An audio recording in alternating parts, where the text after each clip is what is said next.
എല്ലാവർക്കും ക്ലബ് മലയാളത്തിൻ്റെ മറ്റൊരു കുക്കിംഗ് വീഡിയോയിലേക്ക് സ്വാഗതം. നമ്മളിന്ന് സ്വാദിഷ്ടമായ ഒരു ടീ കേക്കാണ് ഉണ്ടാക്കിയിരിക്കുന്നത്. നമുക്കെല്ലാവർക്കും വല്ല ലോക്ക്ഡൗൺ കാലത്താണ് നമ്മളിന്ന് 26-ാം തീയതിയാണ് ഞങ്ങളിത് ആക്ച്വലി ഷൂട്ട് ചെയ്യണത്. ഇന്നൊരു പ്രത്യേകത കൂടിയുണ്ട്. ഞങ്ങളുടെ അപ്പച്ചൻ്റെയും അമ്മച്ചിയുടെയും വിവാഹ വാർഷികം കൂടിയാണ്. അപ്പോൾ അതിനോട് അനുബന്ധിച്ചാണ് ഞങ്ങൾ ഇന്ന് കേക്ക് ഉണ്ടാക്കിയിരിക്കുന്നത്. ഇത് കണ്ടോ, നമുക്ക് വളരെ എളുപ്പത്തിൽ ഉണ്ടാക്കാവുന്നുള്ളത്. നല്ല സോഫ്റ്റായിട്ട് ഞങ്ങൾക്ക് കിട്ടിയിട്ടുണ്ട്. ഇതൊക്കെ നല്ല സ്പോഞ്ചി ആയിട്ടിരിക്കണം കണ്ട, നല്ല സോഫ്റ്റാണ്. അപ്പം എങ്ങനെയാണ് ഇത് ഉണ്ടാക്കുന്നത് എന്ന് നമുക്ക് നോക്കാം.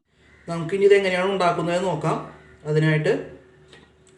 ഇതിനായിട്ട് നമുക്ക് 1/4 ഗ്ലാസ് ഇളം ചൂടുള്ള പാലെടുത്തിട്ടുണ്ട്. ഈ ഗ്ലാസ്സിൽ തന്നെ വേണം നമുക്ക് ഇനിയുള്ള സാധനങ്ങൾ എടുക്കാനായിട്ട്. അപ്പോൾ ഇതൊരു അളവ് ഗ്ലാസ്സാണിത്. ഇനി ഈ ഗ്ലാസ്സിൽ തന്നെ എല്ലാ സാധനങ്ങളും കൃത്യമായിട്ട് എടുക്കാം. അതിന് ഞാൻ 1/4 ഗ്ലാസ് ഇളം ചൂടുള്ള പാല് എടുത്തിട്ടുണ്ട്. ഈ 1/4 ഗ്ലാസ് പാല് ഇളം ചൂടോട് കൂടിയുള്ളത് നമുക്ക് ഈ ബൗളിലേക്ക് ഒഴിക്കാം. ഇതിലേക്ക് നമുക്ക് ഒരു അര ടീസ്പൂൺ വിനാഗിരി ചേർത്ത് ഇളക്കാം. സാധാരണ വിനാഗിരിയാണ്, നമ്മൾ കടയിൽ നിന്ന് വാങ്ങിക്കണ സാധാരണ വിനാഗിരിയാണ്. അത് നമുക്ക് ഇത് ചേർത്ത് ഇളക്കി ഇത് നമുക്ക് മാറ്റി വയ്ക്കാം. നമുക്ക് കേക്കിനുള്ള മറ്റുള്ള സാധനങ്ങൾ എടുത്ത് വരുമ്പോഴേക്കും ഒന്ന് പുളിച്ച് വരാൻ വേണ്ടിയാണ് ഇത് നമുക്ക് മാറ്റി വയ്ക്കണത് കേട്ടോ. ഇനി നമുക്ക് ഈ ഗ്ലാസ്സിൽ തന്നെ നമുക്ക് 1 ഗ്ലാസ് മൈദ ഇങ്ങനെ ഇത്രയും അളവിൽ അടിച്ചെടുത്ത് 1 ഗ്ലാസ് മൈദ നിറച്ചെടുക്കണം ഇങ്ങനെ. അത് കഴിഞ്ഞിട്ട് നമുക്ക് ഒരു അരിപ്പയിലേക്ക് ഇട്ട് കൊടുക്കാം. അത് കഴിഞ്ഞ് അര ടീസ്പൂൺ ബേക്കിംഗ് സോഡ ഇട്ട് കൊടുക്കാം. പിന്നെ ഒരു നുള്ള് ഉപ്പ്, ഇതും കൂടി ഇട്ടിട്ട് നല്ലോണം അരിച്ചെടുക്കാം. 3 പ്രാവശ്യമായിട്ട് നമുക്കിത് അരിച്ചെടുക്കണം. 3 പ്രാവശ്യം അരിക്കണം. അതെന്തിനാണെന്ന് വെച്ചാൽ എന്നാലേ അതിൻ്റെ എല്ലാ ഭാഗത്തേക്കും ഉപ്പും ബേക്കിംഗ് സോഡയൊക്കെ ഒരുപോലെ എത്തുള്ളൂ. ഇപ്പം ഞാനിവിടെ മൈദയും ഉപ്പും ബേക്കിംഗ് സോഡയും കൂടി അരിച്ചെടുത്ത് 3 പ്രാവശ്യം അരിച്ചെടുത്തിട്ട് ഇത് നമുക്ക് ഇവിടെ മാറ്റി വയ്ക്കാം. ഇനി നമുക്ക് അടുത്തത് എടുക്കാം. ഞാൻ നേരത്തെ എടുത്ത ആ ഗ്ലാസ്സിൽ തന്നെ നമുക്ക് അതിൽ തന്നെ 1/4 ഗ്ലാസ് പഞ്ചസാര എടുക്കാം. ആ ഗ്ലാസ്സിൽ തന്നെ അളവ് കേട്ടോ.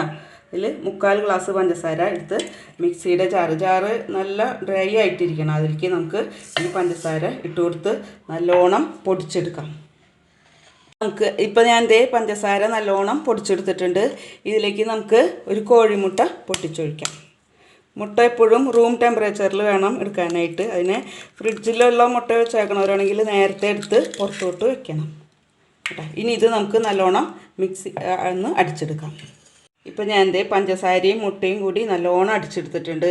ഇനി ഇതിലേക്ക് നമുക്ക് ആ ഗ്ലാസ്സിൽ നേരത്തെ ഞാനെടുത്ത അതേ ഗ്ലാസ് അതിൽ നമുക്ക് 1/4 ഗ്ലാസ് സൺഫ്ലവർ ഓയിൽ ചേർത്ത് കൊടുക്കാം. സൺഫ്ലവർ ഓയിൽ ഇല്ലെങ്കിൽ നമുക്ക് ബട്ടർ ഓയിലും ചേർത്ത് കൊടുക്കാം കേട്ടോ.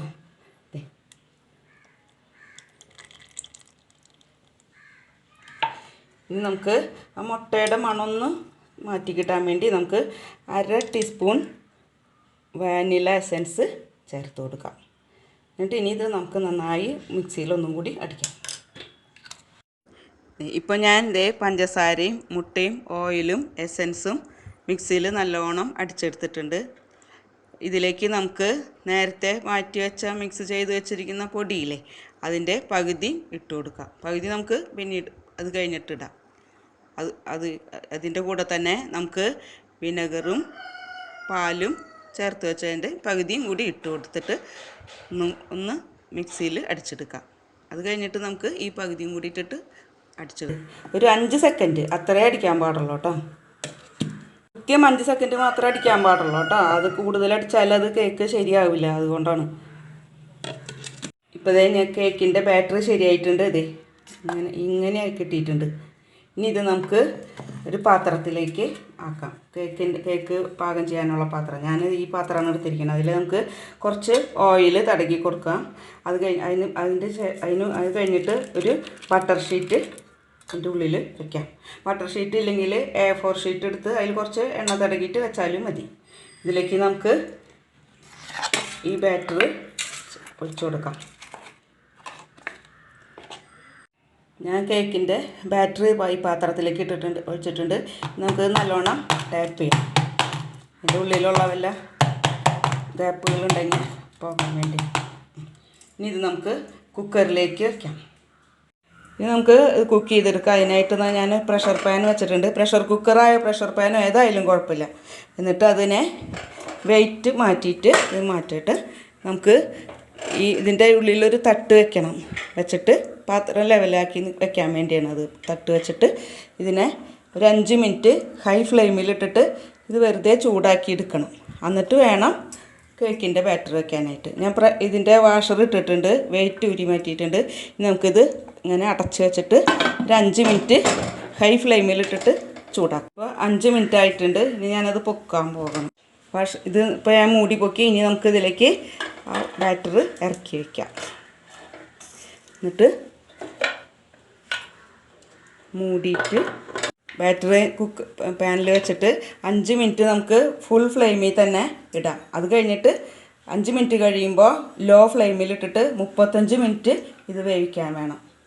ഇപ്പോൾ 5 മിനിറ്റ് ആയിട്ടുണ്ട് ഹൈ ഫ്ലെയിമിലിട്ടിട്ട്. ഇനി നമുക്കിത് ഏറ്റവും ലോ ഫ്ലെയിമിലിട്ടിട്ട് 35 മിനിറ്റ് വേവിക്കണം. അതിൻ്റെ ഇടയ്ക്ക് തുറന്ന് നോക്കാൻ പാടില്ല കേട്ടോ. തുറന്ന് നോക്കിയാൽ അത് ശരിക്കും വേവില്ല. അപ്പോൾ അതുകൊണ്ട് ഇനി 35 മിനിറ്റോളം അത് ലോ ഫ്ലെയിമിൽ കിടന്ന് വേവട്ടെ. ഇപ്പോൾ 35 മിനിറ്റോളം ആയിട്ടുണ്ട്. നമുക്കിനി കുക്കർ തുറന്ന് നോക്കാം. സ്റ്റൗവ് ഓഫാക്കാം. അപ്പോൾ ഇത് കേക്ക് നല്ലവണ്ണം പൊന്തി വെന്ത് വന്നിട്ടുണ്ട്. ഇനി നമുക്ക് പാനിൽ നിന്ന് കേക്ക് എടുത്ത് മാറ്റാം. ഇത് ഒരു ഫോർക്കോ കത്തിയോ അല്ലെങ്കിൽ ടൂത്ത് പിക്ക് കൊണ്ടോ എന്തെങ്കിലും കൊണ്ട് നമുക്കൊന്ന് കുത്തി നോക്കാം. അപ്പോൾ നമുക്ക് വേണ്ട. ഇപ്പോൾ ഇതുമേ ഒന്നും ഒട്ടിപ്പിടിക്കണില്ല. ഒട്ടിപ്പിടിച്ചിട്ടുണ്ടെങ്കിൽ നമുക്കിത് വെന്തിട്ടില്ല എന്നാണ് തോന്നുന്നു. ഇതിപ്പോൾ ഒട്ടിപ്പിടിച്ചിട്ടൊന്നുമില്ല, നല്ലോണം വെന്തിട്ടുണ്ട്. ഇപ്പോൾ ഇതേ നല്ല കേക്കായിട്ടുണ്ട്. ഇത് നമുക്കിതേ ചൂടാറിയതിന് ശേഷം മാത്രം ഇത് ഒരു കത്തി കൊണ്ട് സൈഡൊക്കെ വിടിവിച്ച് നമുക്കിത് ഇതിൽ നിന്ന് മാറ്റാം, പ്ലേറ്റിലേക്ക് ആക്കാം. വേണ്ട, നല്ല ടീ കേക്കായിട്ടുണ്ട്. ഇതിന് നമുക്ക് പ്ലേറ്റിലേക്ക് ആക്കാം. കുട്ടികൾക്കൊക്കെ വളരെ ഇഷ്ടപ്പെടും. എളുപ്പത്തിൽ ഇത് തയ്യാറാക്കാവുന്നതാണ്. അപ്പോൾ എല്ലാവരും ഇത് മസ്റ്റായിട്ട് ട്രൈ ചെയ്ത് നോക്കണം. എന്നിട്ട് അഭിപ്രായങ്ങൾ അറിയിക്കണം. അപ്പോൾ അതുപോലെ ഈ ഒരു വീഡിയോ നിങ്ങൾക്ക് ഇഷ്ടമായെന്ന് വിചാരിക്കുന്നു. ഇഷ്ടമായെങ്കിൽ ചാനൽ സബ്സ്ക്രൈബ് ചെയ്യുക, വീഡിയോസ് ഷെയർ ചെയ്യുക. അപ്പോൾ മറ്റൊരു ദിവസം മറ്റൊരു കുക്കിംഗ് വീഡിയോ ആയിട്ട് കാണാം. അതുവരെ ഗുഡ് ബൈ.